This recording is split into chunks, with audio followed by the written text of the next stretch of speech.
Bonjour et bienvenue sur la chaîne Atas Web. Ravi de vous revoir encore une fois pour une nouvelle vidéo, j'espère que vous allez bien. Merci d'avoir pris le temps de voir la première partie. Donc la partie, on a essayé de présenter le sujet d'aujourd'hui. Donc comme vous l'avez su, c'est comme vous l'avez vu, donc aujourd'hui on va parler d'un logiciel de récupération de données.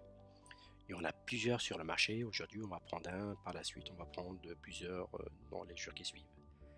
Donc le nom du logiciel c'est Recovery It. Donc c'est un logiciel qu'on peut installer sur les deux systèmes, Windows et Mac. C'est un logiciel qui permet de récupérer plusieurs types de fichiers, donc des documents, que ce soit des PDF, doc, PPT, il y a plusieurs autres types de documents que le logiciel peut nous récupérer. Ça permet aussi de récupérer les graphiques. Quand je parle de JPEG, j'en parle des GIF, PST, il y a plusieurs extensions. Les vidéos AVI, avec MKP, MP4, audio aussi, email et autres fichiers. Donc, le logiciel, on peut l'installer sur les deux systèmes Windows et Mac. Et au niveau, une fois que vous installez le logiciel, vous avez cette partie graphique, c'est-à-dire la présentation visuelle, donc l'interface. Donc on a les fonctionnalités, donc récupération de fichiers supprimés, récupération de la corbeille, récupération d'un disque formaté, récupération de partitions perdues au cas où on a une partition à la part, récupération de périphériques externes, donc USB, carte mémoire, disque dur externe, récupération de données après une attaque de virus, récupération de données d'un système planté et finalement c'est récupération universelle. Donc au niveau de la démo, je vais essayer de voir cette récupération avec une carte mémoire. Donc je vais mettre par exemple deux images, je vais supprimer les images, je vais voir par la suite si j'arrive à récupérer les images ou non. Donc au niveau de ma carte mémoire, donc j'en ai deux images. Je vais essayer de les supprimer. Supprimer. Par la suite, je clique sur récupérer ici.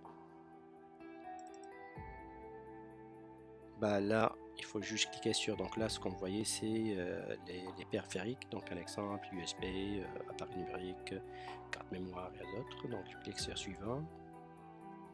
Bah, par défaut, il a reconnu automatiquement, démarrer. Et je laisse l'analyse, donc ça va prendre quelques temps. Vous voyez que ici j'ai déjà récupéré les deux images. Ben, c'est déjà rapide, c'est déjà terminé. Je clique au niveau de l'image. Donc j'ai un aperçu. Je clique sur le deuxième, j'ai un autre aperçu. Pour la sauvegarder, je sélectionne celle-ci, je sélectionne celle-là, et récupérer. Et par la suite, on me demande là où je veux comme enregistrer les images. Je choisis bureau, j'ai cliqué enregistrer. Et c'est bon, j'en ai les deux images que j'ai pu récupérer. Donc voilà pour cette démo de récupération de données à partir d'un périphérique externe. Donc c'est l'une des fonctionnalités de ce logiciel-là.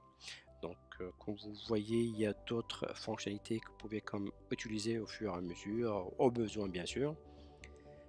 Au niveau de l'essai gratuit, donc lorsque j'essaie de faire l'essai gratuit, j'avais pas l'option d'enregistrer mes images sur c'est-à-dire mon poste.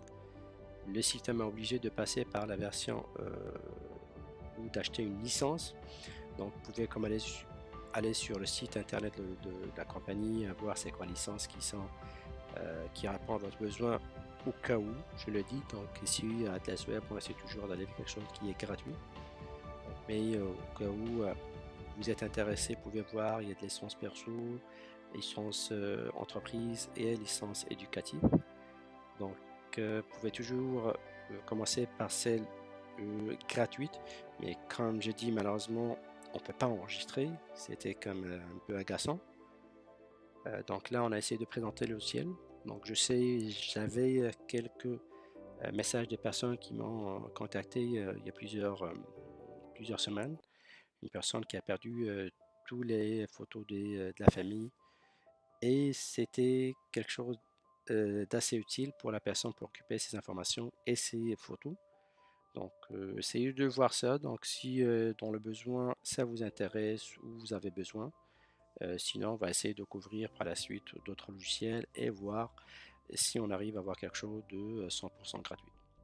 Donc, voilà pour cette vidéo. J'espère que ça va répondre aux besoins des personnes qui s'intéressent. Et sinon, je vous dis merci beaucoup et à la prochaine.